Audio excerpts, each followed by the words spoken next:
And the story really starts with the story of economic development in Victoria. And for those who don't know, the shorthand version of our departmental name is just economic development, in case if your hand gets tired writing the alternative version.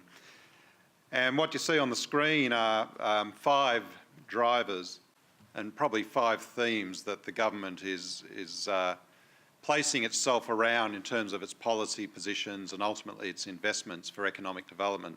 Now, these are not particular to agriculture, these are across any sector of interest, but I thought it'd be useful to put these up because over the next several years, it is these that will drive those decisions, and if you have a sense of these, it might help you to make sense of what comes out. Probably what's up there hopefully doesn't surprise, because they are the kind of statements you would probably expect to see. But one, if I can take you, perhaps particularly for us, if I take you to item 4, but better connect Victoria to national and global markets. And I will come back to this because it is an area of growing interest for the state and for our department. And one of the rationales for our department is growing our investment and activity in that area, but also being quite clever about it. And that's where days such as today are so important, that when engaging in trade development, whether inbound or outbound, there's a lot of activity you can do and there's a lot of resource you can expend. And so the challenge is to do it in a way that's efficient and particularly effective. I think many of you will be hearing from our Minister tonight, so I won't preempt her speech, but you would have noted through the election and through the budget quite a number of commitments that I'm sure she'll go through in more detail. Some of the commitments, in fact probably most for agriculture, are of particular interest to horticulture. And one that I will talk about, which came out of the budget, wasn't specified from memory as an election commitment, was a commitment to funding our biosecurity effort. And I will tag that one because one of the things you will see emerge over the coming period is a larger emphasis and perhaps a larger visibility for those who might have argued it had been a bit less around our biosecurity effort and focusing that on trade and market access. And I think it's not something that's new, it's always been there, but it's an angle that I'm very keen to progress, and the Minister and Government are very keen to progress, because it goes to the question of why do we make an effort in areas of biosecurity. And whether it's about international markets or domestic, it doesn't really matter. The point is so much of what we do in that area and that part of the department is actually about market access. We don't do it just because. And that's a commitment we'll be putting on the table, and we'll be inviting you through today's discussions to help shape that. A little on the department. Who are we? We use this with our staff as well as external people.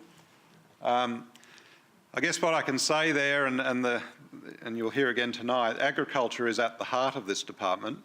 And in fact, if you look at some metrics such as headcount, we are in fact the largest part of this department.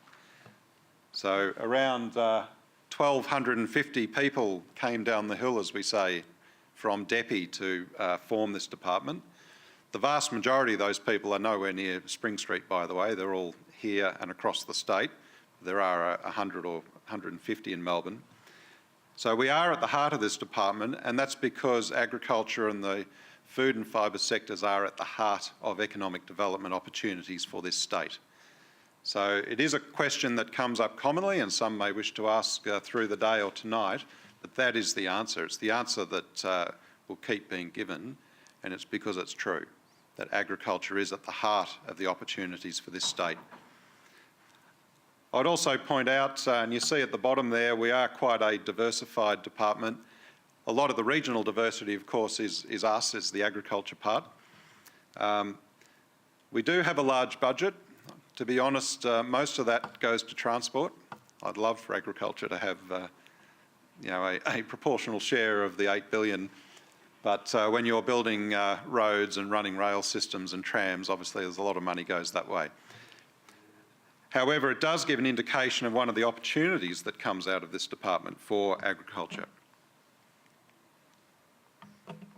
And if I jump in here, you see the 9 spots. It's not an ad for Channel 9, but it does run through some of the things broadly that this department does.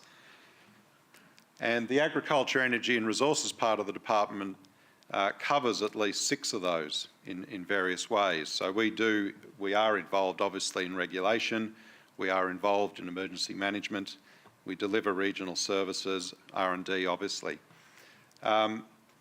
There are some parts of the department that are quite new to some of us, and I will touch on one here, which the left-hand middle is the Arts and Culture Services, so Creative Victoria, which is also part of our department. And often staff have said, oh, what's that, where's the connection there? Well, in actual fact, in July, the agriculture portfolio and the Creative Victoria portfolio are in fact holding and running a joint event at our Mildura site.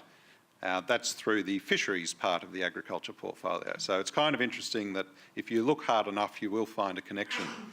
And I guess that's the opportunity and the invitation that this department creates, because we, agriculture, and I'll put the agriculture hat on, are now at the table when decisions around significant investments are made on investment attraction, facilitation, trade missions, and in particular, transport investment decisions. So it is we are no longer simply seeking to influence those, which we always did, and in fact our transport colleagues were always happy to receive input, but we, and therefore you, are now at that table.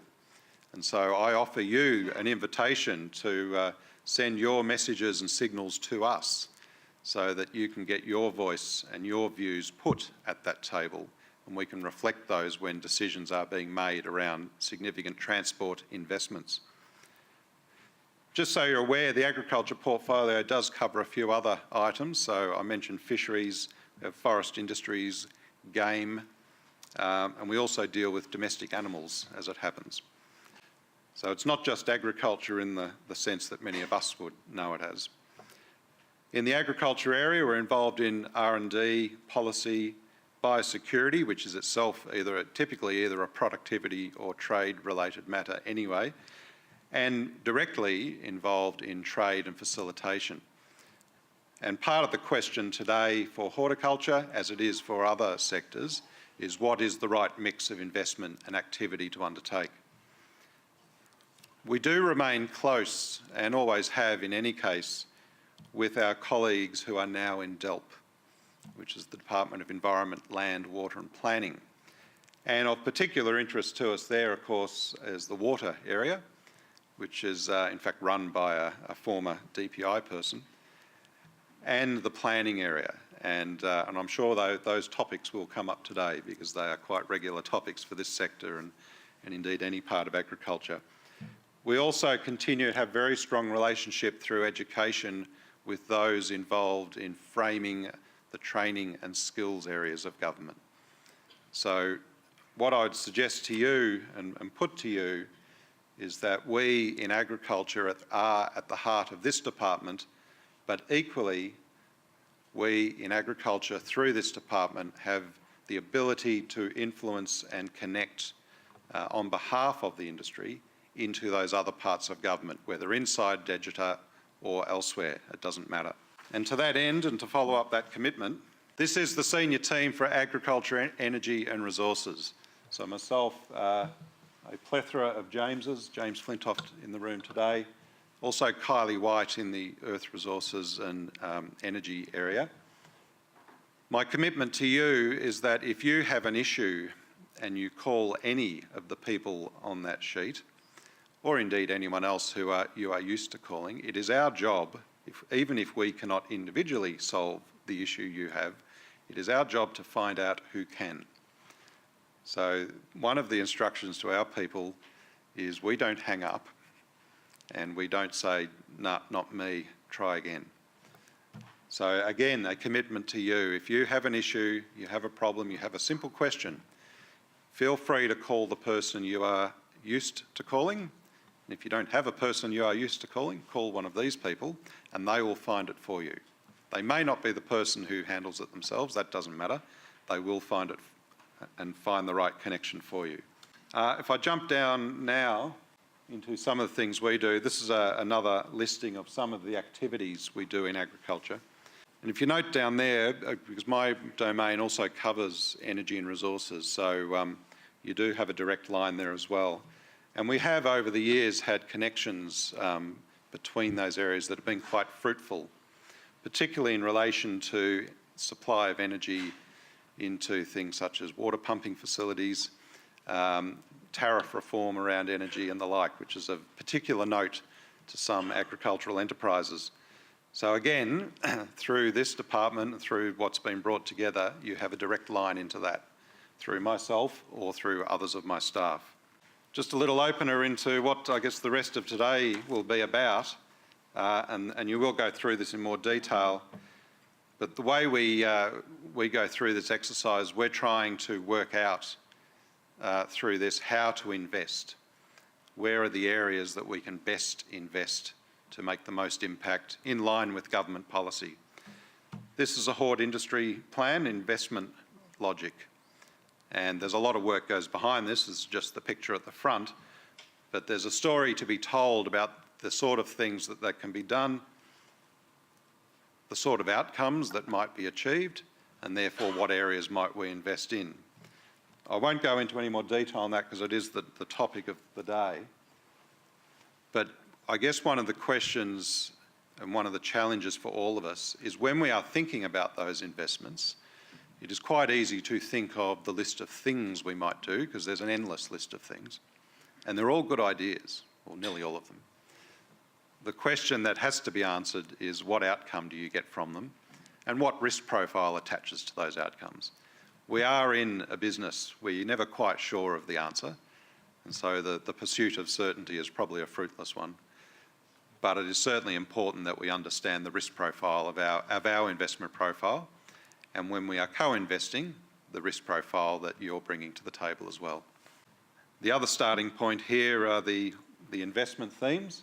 So there are the 5 themes that we've previously had, and which made sense at the time, and they may well make sense today, but that's an open topic, I guess.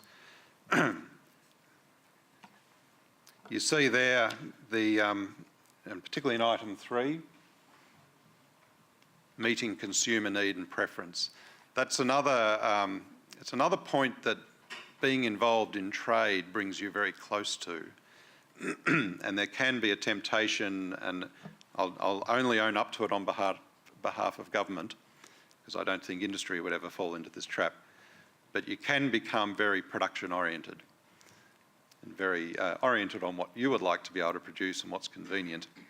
And that's a trap we can sometimes fall into. I know when you're a business facing the market, you wouldn't last long if you fell into that trap.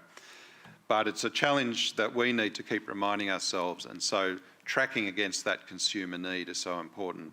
And when you're dealing into markets, particularly overseas, and dealing with market barriers that we often confront, that particular point strikes you very quickly, and it's a great reminder for us that just because something can be done doesn't mean the market's going to accept it. And we need to keep that in mind when we're framing our investments. I'll end my presentation there, but can I just end by thanking you all for taking part today. Please take the opportunity to put your views on the table, put them to the staff, to the departmental facilitators at each table, and not just in the sessions, but bother my staff repeatedly through the day. Put your ideas, they love to be bothered. Hands up anyone who doesn't love to be bothered. No, so they're all volunteering for bothering. Please put that on the table, because really the best solutions and the best set of investments only comes through this kind of exercise. If it's left to us in a dark room, we'll make a good fist of it, but we may not quite nail it. So we really appreciate the effort and the interest that you're showing today, and let's make a great value of that. Thank you very much.